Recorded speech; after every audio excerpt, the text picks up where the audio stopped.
Fit Intent Nation, it is day 4 of the challenge, day 4, and I got tons of questions, tons of concerns. Are you sure I didn't give you too much food? Why are you making me eat so much? Why are the calories so high? I thought this was a fat loss challenge, and so on and so forth. And of course, there's lots of questions about, do I weigh this or that cooked? So let's talk a lot about this.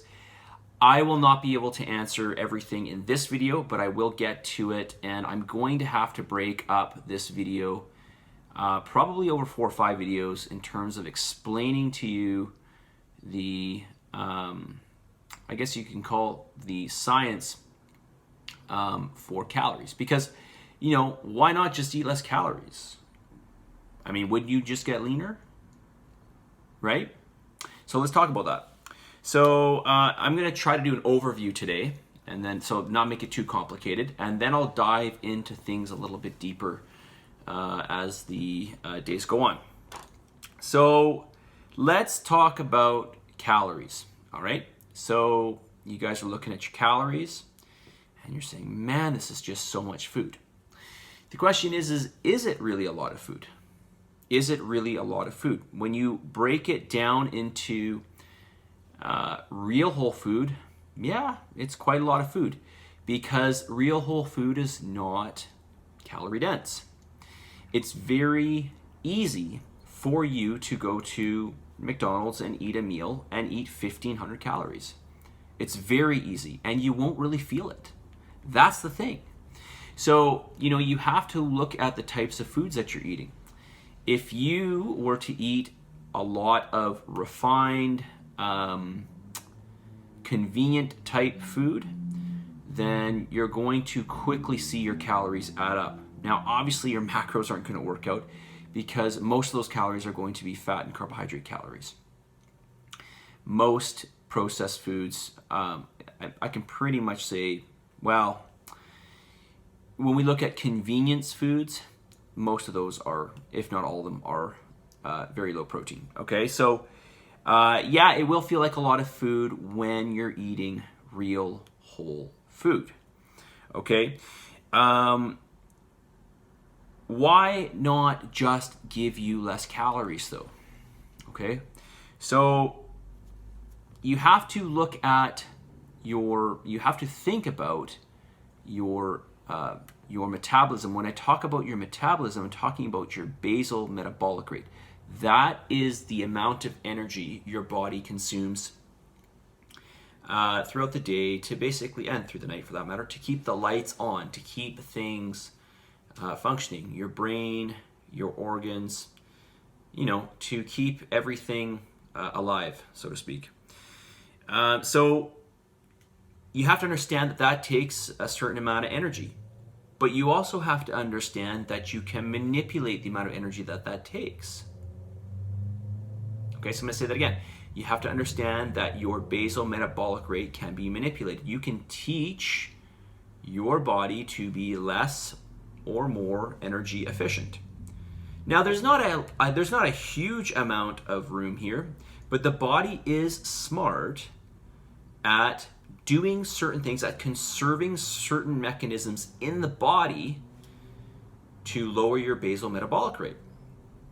So you have to understand the long-term implications of doing low calories. If you want to do low calories, yes, you will drop body mass. So when I say body mass, we're talking if you are in an extreme calorie deficit.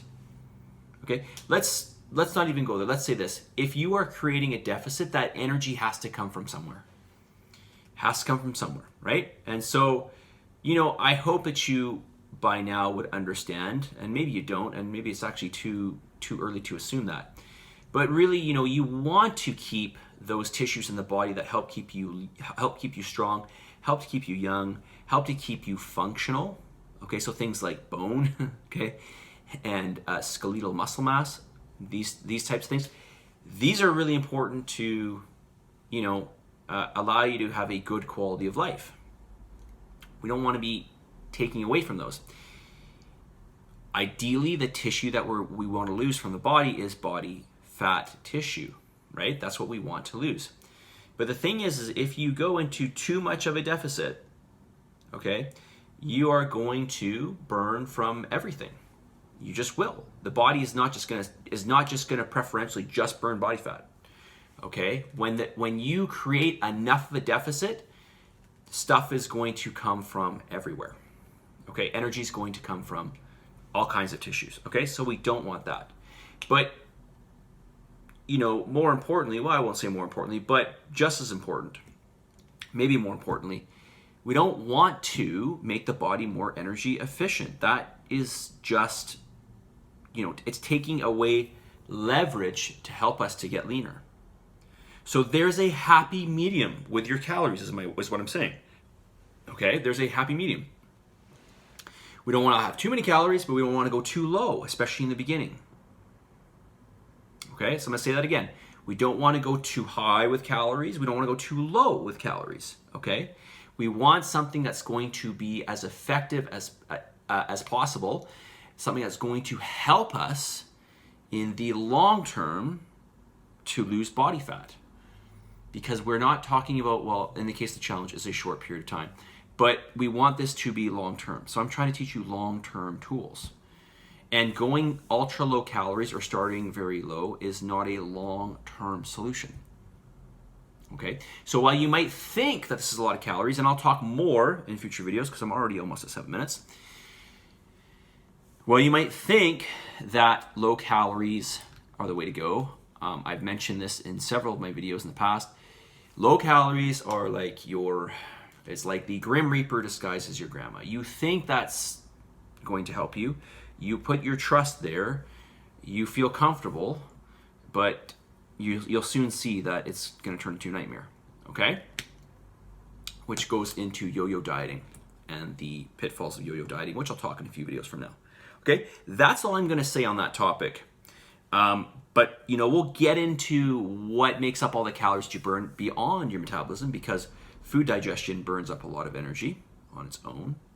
Okay, exercise activity obviously burns energy. Okay, non-exercise activity thermogenesis, which is something else we call general movement through the day, that's burning energy as well. There's all things that contribute beyond your basal metabolic rate.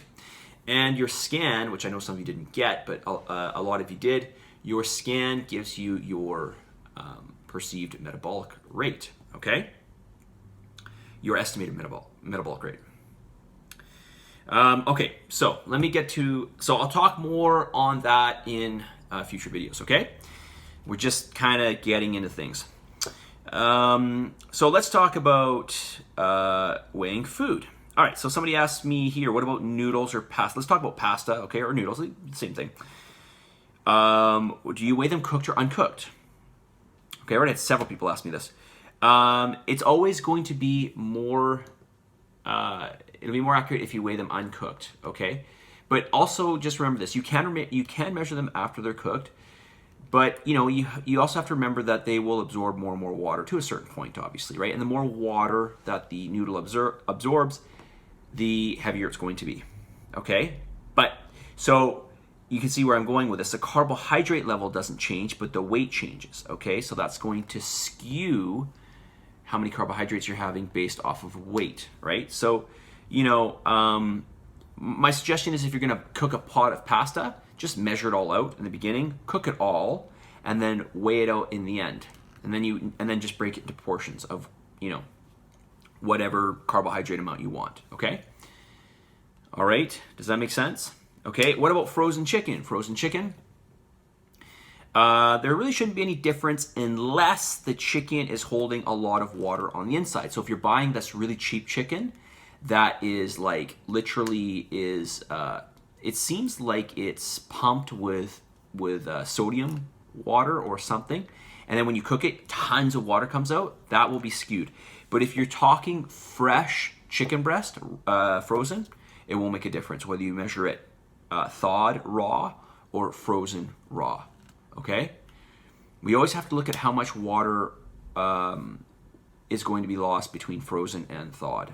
And, again, if it's fresh meat, there's really gonna be no difference, okay? All right, that's 10 minutes. Wow. All right, message of the day: consistency, consistency, consistency. Consistency is so important.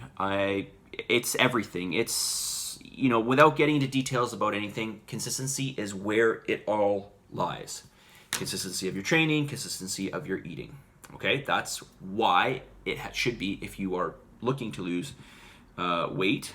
You know, obviously that's why I'm assuming you're in the challenge. You're looking to lose body fat, that is. But to get a good education here. But also, you know, we want to be thinking about how to sustain that, right? So the overarching message is consistency, consistency, consistency of the right things, of course, right? The number one reason why people are unsuccessful when it comes to virtually anything they try to do is because they are inconsistent. Okay? So you need to be consistent. Consistency, consistency, consistency. Okay? That is my message for you. Submit, commit to this challenge. Positive energy, positive vibes. Believe in yourself. And as always, give some gratitude. I will talk more on calories. We've got a lot more to talk about in these next upcoming videos, okay? Just trust me on your calories, and enjoy for now, because I will be making a reduction in the future, all right? We'll talk to y'all very soon. See you guys.